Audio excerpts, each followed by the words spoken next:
The financial decision that ended the British Empire. Lessons Untold. Episode 2. Chapter 1. Why Empires Really End. The British Empire did not collapse on a battlefield. It was not defeated by armies marching on London. And it did not end because Britain suddenly lost the will to rule. It ended because it became too expensive to sustain. In this episode, we explain the financial decision that ended the British Empire, and why meetings like Lagos in 1966 mattered far more than most history books admit. Chapter 2. Empire as a financial system.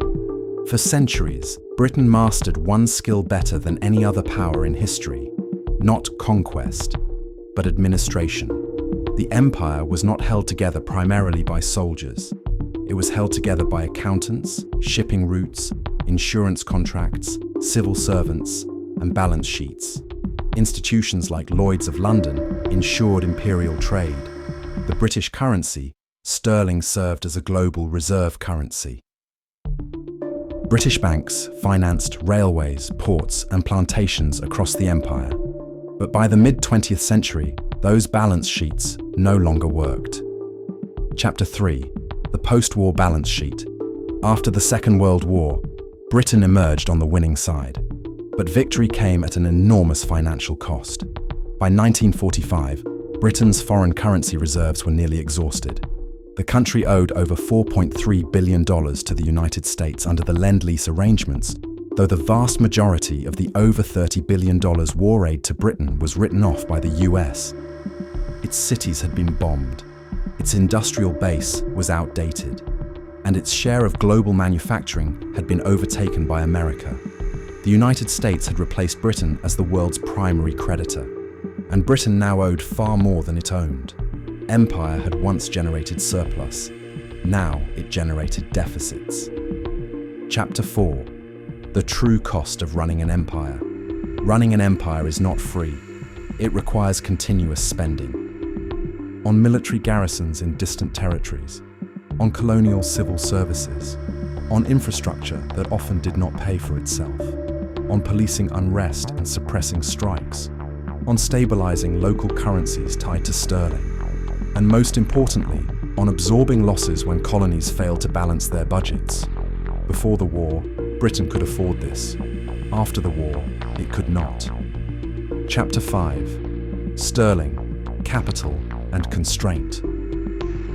At the center of this transformation was a simple reality. Britain no longer controlled global capital flows. The pound sterling was under constant pressure. Sterling crises in 1947, 1949, and 1967 exposed Britain's vulnerability. Maintaining overseas commitments increasingly required US dollars, and Britain did not have enough of them. Every crisis in a colony now triggered a calculation in London. Not a moral calculation, not a strategic one, a financial one. Chapter 6. Rhodesia as a financial risk. This is the context in which Rhodesia must be understood. Rhodesia was not just a political problem, it was a financial risk. Military intervention would require sustained spending, with no clear exit. Sanctions would disrupt trade flows and damage British firms. Instability would scare off foreign investors and insurers. And escalation risked drawing Britain into a prolonged, expensive commitment it could not afford. This is why Britain refused to use force, not because it lacked power, but because power had become unaffordable.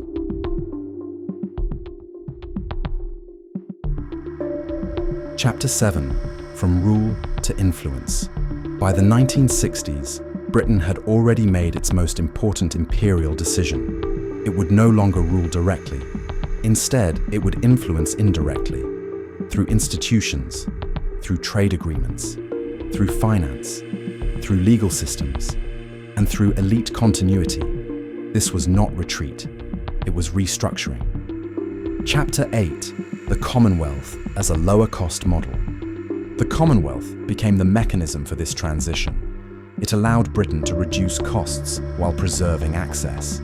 Access to markets, access to political elites educated in British systems, access to legal and administrative frameworks based on English law, and crucially, access without the burden of direct responsibility. For Britain, this was a lower-cost operating model. For newly independent states, it was continuity disguised as change. Chapter 9, Lagos, 1966. This is why Lagos 1966 mattered. It was not simply about Rhodesia. It was about testing whether Britain could manage post-imperial influence without paying imperial costs, and whether newly independent states would accept that arrangement. Some did, others did not. The results were uneven. Chapter 10, Harold Wilson and Financial Realism. At the center of this calculation stood Harold Wilson. Wilson was not an imperial romantic. He was a technocrat, a former economics lecturer, a leader shaped by balance of payments constraints, not nostalgia. He understood that Britain's future depended on stabilizing the economy, not defending prestige. And that meant making decisions that appeared weak, but were financially rational. Wilson's government faced relentless pressure. African leaders demanded action. British conservatives demanded authority. International observers demanded clarity, but the Treasury was unforgiving. Figures like James Callaghan understood the limits. Every military option came with a price tag, and Britain could no longer write blank checks. Chapter 11, When Europe Replaced Empire. At the same time, Britain was making another quiet decision. It was reorienting its economic future toward Europe. The European Economic Community offered something empire no longer could. Scale, integrated markets, predictable regulation, and reduced military exposure. Empire required force. Europe required compliance. From a financial and business perspective, the choice was obvious. This shift explains something crucial. Britain did not abandon empire because it lost control. It abandoned empire because it found a cheaper model. Influence without occupation. Access without administration. Power without payroll. This is the same logic modern corporations apply when they move from ownership to platforms.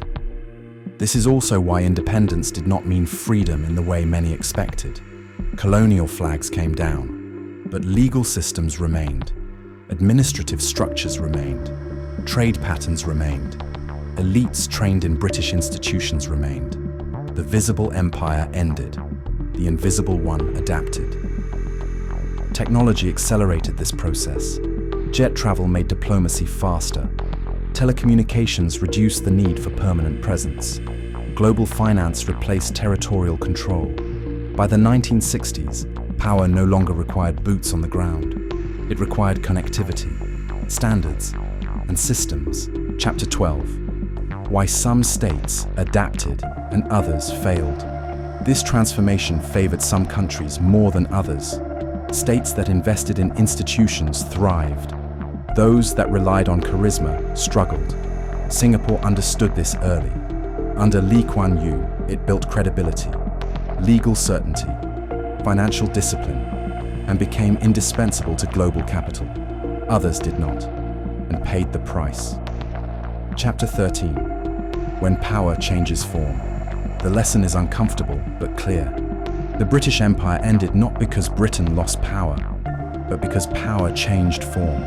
From military dominance to financial architecture, from rule to regulation, from empire to systems. Chapter 14. The final accounting. Lagos. 1966 was not a moment of collapse. It was a moment of confirmation. Britain had already decided. The empire was no longer worth the cost. This is why Rhodesia mattered, why Britain refused force, why the Commonwealth endured, and why post-colonial independence produced such uneven outcomes.